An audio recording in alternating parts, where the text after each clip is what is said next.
prinsipnya Pemprov Jakarta ingin ya upah minimum provinsi atau ada peningkatan ya. Kami tentu menghormati putusan pengadilan ya.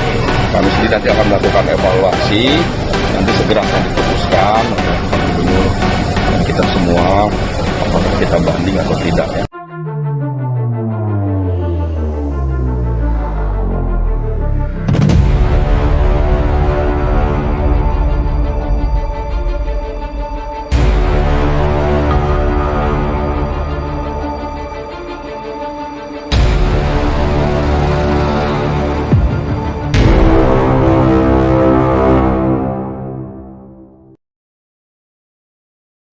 Assalamualaikum warahmatullahi wabarakatuh.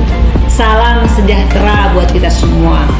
Kami dari Asosiasi Serikat Pekerja Indonesia atau ASPEK Indonesia menanggapi hasil daripada PT UN DKI Jakarta terkait dengan upah minimum Provinsi DKI Jakarta untuk tahun 2022.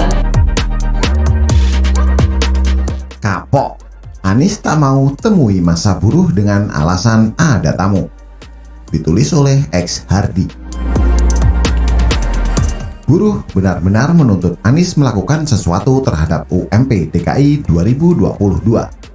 Sebenarnya ini salah Anies sendiri yang kepo menjadi pahlawan dengan menaikkan UMP DKI seenaknya dan melanggar aturan besaran yang ditetapkan pemerintah pusat. Kita ingin agar masing-masing kita di rumah punya tabungan, betul?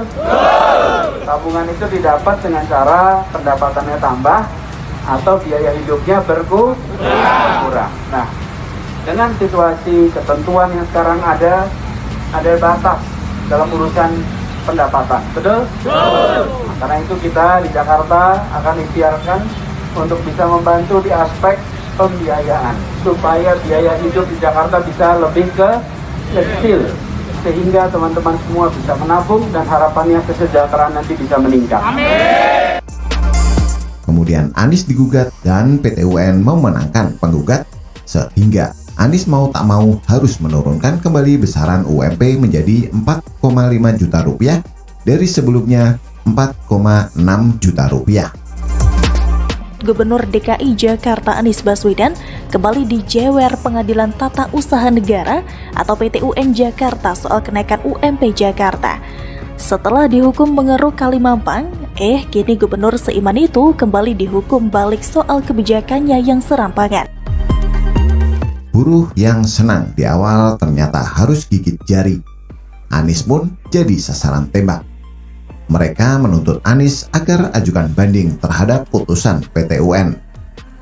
Masa aksi yang tergabung dalam Partai Buruh dan KSPI DKI Jakarta berdemo di depan Balai Kota DKI kemarin siang. Anies sempat diminta untuk keluar untuk segera menemui para buruh. Ketua DPD Serikat Pekerja Nasional Provinsi DKI M. Andre Nasrullah juga menyinggung aksi catwalk Anies bersama dengan Wakil Presiden Bank Investasi Eropa di kawasan Dukuh Atas beberapa hari lalu. Dia berharap Anies juga keluar menemui masa aksi. Kemarin tuh mereka asik tuh jalan dengan Menteri Keuangan Eropa ya, Wakil Presiden Bank Investasi Eropa. Catwalknya ya di jalan, asik. Harapan kami hari ini Pak Anies keluar menemui kami, kata Andre di depan Balai Kota. Wow, sungguh pernyataan yang sangat telak menohok.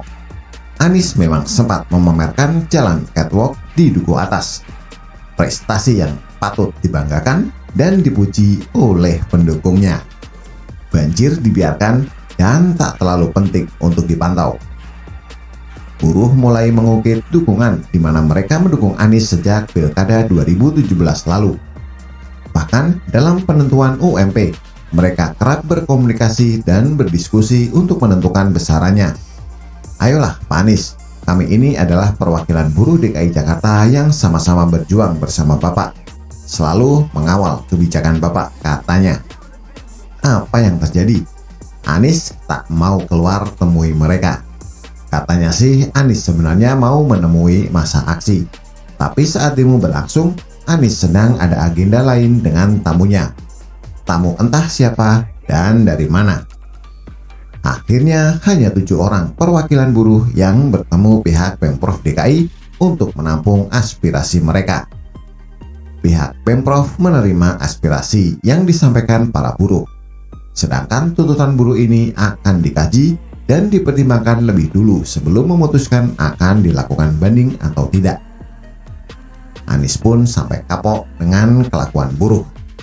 Secara logika hukum, Anies salah karena seenaknya menaikkan UMP tanpa mengikuti aturan. Makanya Anies digugat dan kalah. Mau banding pun hasilnya akan sama saja.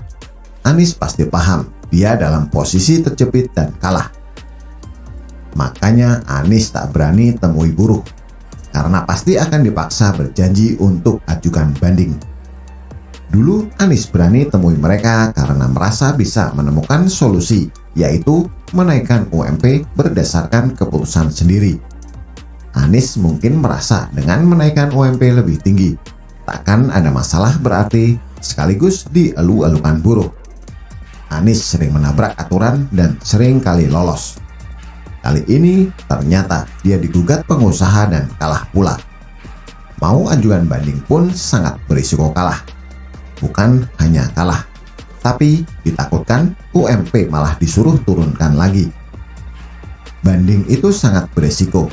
Anies bahkan bisa dihajar habis-habisan oleh buruh.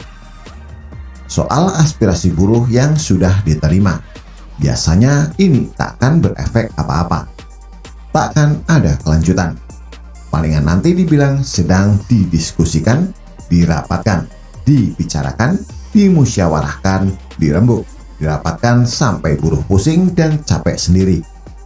Ini hanyalah strategi ulur waktu agar situasi bisa reda untuk sementara waktu, biar buruh tidak terlalu bising. Buruh terlalu bodoh untuk percaya pada Anies, sedangkan Anies terlalu pintar memanfaatkan buruh untuk menjadi sosok seorang pahlawan pembela mereka. Makanya jangan gampang termakan oleh janji manis yang terlalu muluk. Ujung-ujungnya gigit jari. Harapan yang terlalu tinggi bisa berubah jadi bumerang yang bikin sakit hati. Kalau kalian makin menuntut, yang memberi janji manis di awal akan lari terbirit-birit dan sembunyi. Endingnya, kalian tidak dapat apapun kecuali angin surga doang. Seharusnya buruh ganti strategi, yaitu berikan penghargaan kepada Anies. Kemungkinan besar Anies akan nongol dengan senyum lebar. Bagaimana menurut Anda? Silahkan tulis komentar di bawah.